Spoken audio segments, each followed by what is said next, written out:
Cordial saludo, profesor Víctor Hugo. Mi nombre es Juan Manuel Arroya de Rúa, estudiante del noveno semestre de Administración Pública de la ESAP en el CETAP Yarumal. En este momento me dispongo a exponerle mi parte sobre la metodología del proyecto MGA, que significa Metodología General Ajustada, que es una aplicación informática que sigue un orden lógico para el registro de la información más importante del proceso de formulación y estructuración de los proyectos de inversión pública. Pero entonces para esto debemos entender por qué se llama metodología general ajustada. Y se llama así porque cumple con tres condiciones. Primero, que se estructura como una metodología, dado que sigue una secuencia ordenada de formularios que se integran de manera sistemática para facilitar la toma de decisiones y la gestión de proyectos de inversión pública. Segundo, general, porque es general en sentido de que está hecha para registrar cualquier iniciativa de proyectos de inversión pública, independientemente de la fase en la que se encuentre o del sector al que pertenezca. Y tercero, es ajustada porque ha venido evolucionando en el tiempo, ya que se tienen antecedentes de esta metodología desde 1989, pero especialmente a partir del año 2003 es que se desarrolla como una aplicación informática y ha venido experimentando cambios, tanto en los formularios como en los sistemas operativos que se utilizan para su funcionamiento.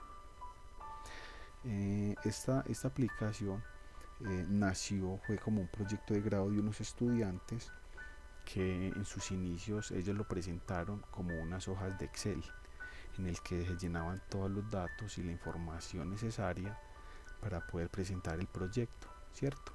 Pero entonces ha ido evolucionando a medida de que después pasó a ser una aplicación que ya le entregaban a las personas que querían presentar el proyecto para que éstas lo instalaran en sus computadores y lo trabajaran. Ha venido mutando, después de eso pasó a ser una aplicación que se podría descargar desde la página del DNP, del Departamento Nacional de Planeación, y luego de eso en el 2016 ya se adoptó como una aplicación vía web, ¿cierto? Que es la que tenemos en este momento. Por eso entonces se llama metodología general ajustada. De acuerdo con la ley 152 de 1994 y la resolución 4788 del 2016, la metodología general ajustada es una herramienta informática de acceso por vía internet, ya se llama MGA Web, que ayuda de forma esquemática y modular en los procesos de identificación, preparación, evaluación y programación de los proyectos de inversión pública. La MGA tiene como fin principal el registrar y presentar los formularios y estructuración de los proyectos de inversión pública para gestión ante los entes nacionales y territoriales. Esta herramienta está conformada por 4 módulos en los cuales se debe depositar la información del proyecto a la hora de ser formulado. Estos 4 módulos son identificación, preparación, evaluación, programación.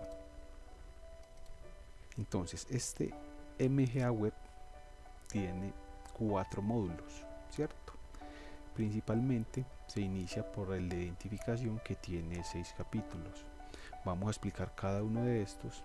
Entonces, el primero del capítulo es plan de desarrollo, ¿cierto? ¿En qué consiste el plan de desarrollo? Acá es donde ingresamos y donde escogemos de qué manera el proyecto que tenemos planteado contribuye con la política pública y a cuál de estos planes de desarrollo aplica, como pueden ser al Plan Nacional de Desarrollo o al Plan de Desarrollo Departamental o al Plan de Desarrollo Municipal, ¿cierto?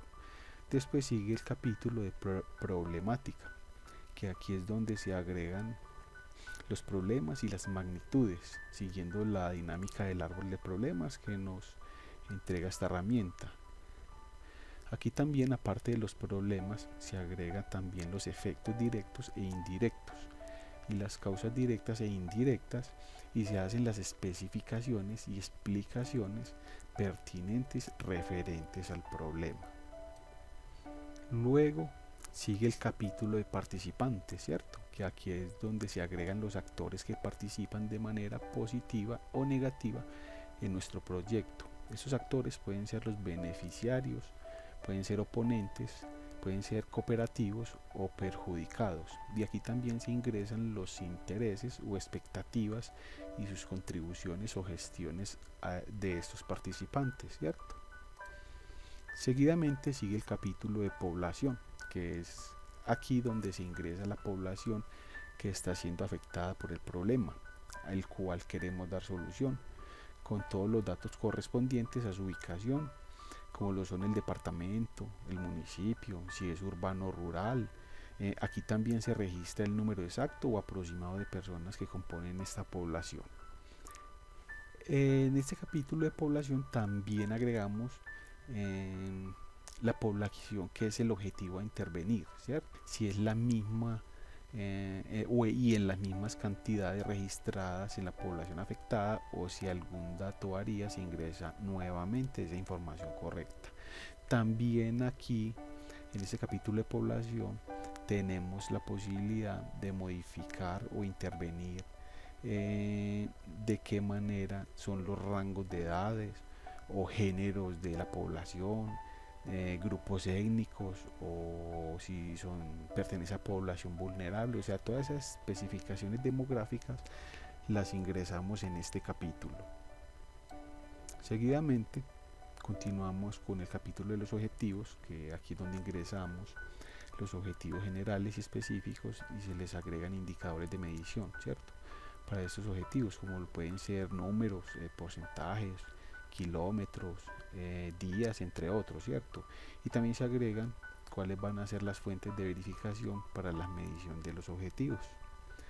Seguidamente, y como último capítulo de este módulo, se encuentran las alternativas, y aquí es donde nos permite esta aplicación adicional la alternativa o alternativas de solución que tenemos en el proyecto, para el proyecto, ¿cierto? Y qué tipo de evaluación se va a realizar a cada una de estas alternativas. Aquí las evaluaciones permitidas son de rentabilidad, de multicriterio o de costos y eficiencias. Entonces, después de realizar en ese orden cronológico y secuencial, pasamos para el módulo de preparación, ¿cierto? Que ya tiene 8 capítulos. Primero sería el de necesidades, que es en esta parte donde se deben ingresar los bienes y servicios o la demanda a satisfacer de la población objeto, y se registra de igual manera las fechas desde cuando la población tiene la necesidad y la fecha a la cual daremos solución, o sea, la que tenemos como límite para dar solución a esa necesidad. Y también se debe registrar con cuál unidad de medida se medirá el cumplimiento de esta necesidad. Como segundo capítulo de este módulo tenemos el análisis técnico, que aquí lo que se hace es ingresar de manera detallada un resumen que contenga los datos que corresponden al análisis técnico del proyecto para la alternativa o cada una de las alternativas que registramos anteriormente en la etapa de identificación, ¿cierto? Como tercer capítulo tenemos la localización, que aquí es donde se ingresa el lugar donde se localiza nuestra alternativa de solución del proyecto y cuáles son los factores que inciden sobre la localización, como lo pueden ser factores ambientales o de orden público, de comunicaciones, de topografía o entre otros, ¿cierto? Seguidamente sigue el capítulo de cadena de valor, que aquí lo que se hace ya es ingresar a cada uno de los objetivos específicos, los programas presupuestales que están asociados al proyecto, y también se ingresan las actividades que se realizarán para el cumplimiento de los objetivos, al igual que los costos que estas actividades necesitan para su realización. Después sigue el formulario o el capítulo de riesgos, que es donde se agregan los tipos de riesgos con sus probabilidades y los impactos que se pueden generar. También agregamos los efectos y las medidas de mitigación que aplicaremos para que los riesgos no se materialicen, o si esto llega a pasar, cómo se minimizarán sus efectos. Después sigue el de ingresos y beneficios, ¿cierto? El capítulo de ingresos y beneficios, que aquí agregamos ya los datos correspondientes a los tipos de bienes o beneficios producidos con su unidad de medida. Seguidamente continuamos con el capítulo de préstamos, ya que esta parte es opcional, no se debe registrar si no es necesario, y es donde se pueden registrar el crédito o los créditos con todas sus condiciones, como serían la tasa de interés anual, la fecha de inicio y de fin, si es de moneda extranjera o nacional y a qué corresponde la realización de este crédito. Y por último, de este módulo tenemos la depreciación, que este también es un formulario que es opcional y es donde se registran los activos con sus datos específicos, como son el tipo de activo que se analizará, ejemplo si es un edificio, un vehículo, equipos de oficina, ¿cierto? También se debe registrar la fecha de adquisición de este activo y su valor para que el sistema nos genere la vida útil y su depreciación, ¿cierto?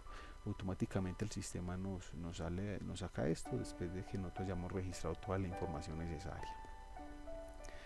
Seguidamente continuaremos con el módulo de evaluación, ¿sí? Que aquí ya inicia con el capítulo de flujo de caja o flujo económico también, y es donde el sistema nos arroja todos los datos que tienen que ver con los costos, beneficios, créditos o préstamos, y todo lo concerniente al flujo económico del proyecto sobre toda la información que hemos ingresado en las etapas anteriores. Con esta información sabremos si es rentable la implementación del proyecto o si por lo contrario no sería apropiada su ejecución. Y como segundo capítulo de este módulo de evaluación se encuentran los indicadores de decisión, que aquí el aplicativo MGA Web nos trae ya un elemento muy importante, ya que nos permite realizar la evaluación de las alternativas de solución que ingresamos anteriormente, basada en los datos que hemos ingresado, al igual que nos permite añadir y modificar la evaluación de los demás criterios que tiene el proyecto, como son la viabilidad, la operatividad, el impacto ambiental, la aceptación de la población, entre otros, que nos permitirán tomar mejores decisiones. Lo que hace el sistema aquí es que nos arroja un gráfico donde nos indica cuál de las alternativas que queremos implementar es la mejor y cuál no es tan buena para su implementación, con lo cual tomaremos una mejor decisión y más acertada, y entonces tendremos una posibilidad de elegir la más conveniente para el proyecto, ¿cierto? Este capítulo nos permite a nosotros ingresar a cada uno de los objetivos indicadores secundarios de medición, si lo consideramos necesario. Y si lo agregamos, tendremos que agregar de igual manera una meta y su unidad de medición. Después sigue el capítulo de indicadores de gestión. Aquí ya se agregan los indicadores sectoriales a los cuales pertenece el proyecto, como por ejemplo si es de acción social o si es de comunicaciones, educación, cultura, salud, etcétera, ¿cierto? Tercero, seguiría la fuente de financiación, que aquí es donde se ingresan ya todas las fuentes de financiación que van a apalancar nuestro proyecto, y se discrimina de manera específica, así como qué parte del proyecto está financiando. Y por último tenemos el resumen del proyecto, que es donde encontramos la matriz de marco lógico, donde están asociados los objetivos, los productos y las actividades que se asocian a algún tipo de riesgo que ingresamos anteriormente, y donde ingresaremos la forma de mitigarlos, ¿cierto? Entonces estos son todos los formularios que se deben diligenciar de forma obligatoria y ordenada, siguiendo cada uno en su orden para que se realice completamente la MGA Web, ¿cierto? Mi compañero Ferney en su video también ahondará más en algunos de los temas acá mencionados. Ya para terminar, tengo esta diapositiva que nos dice que mediante la resolución 1450 del 2013 se adopta la metodología para la formulación y evaluación previa de los proyectos de inversión susceptibles de ser financiados con recursos del presupuesto general de la nación y de los presupuestos territoriales, y que mediante el artículo 1 de la resolución 252 del 2012 la formulación de proyectos de inversión que busquen su verificación, viabilidad y registro en el banco de programas y proyectos de inversión del Sistema General de Regalías para su financiamiento deberá adelantarse mediante la metodología general de formulación dispuesta por el Departamento Nacional de Planeación, que es la metodología general ajustada, ¿cierto? Entonces, todos los proyectos que quieran tener como fuente de financiación recursos, sean del presupuesto general de la nación o del Sistema General de Regalías, debe aplicar obligatoriamente por el método de metodología general ajustada. Entonces acá termina mi intervención, profe Hugo. Muchísimas gracias.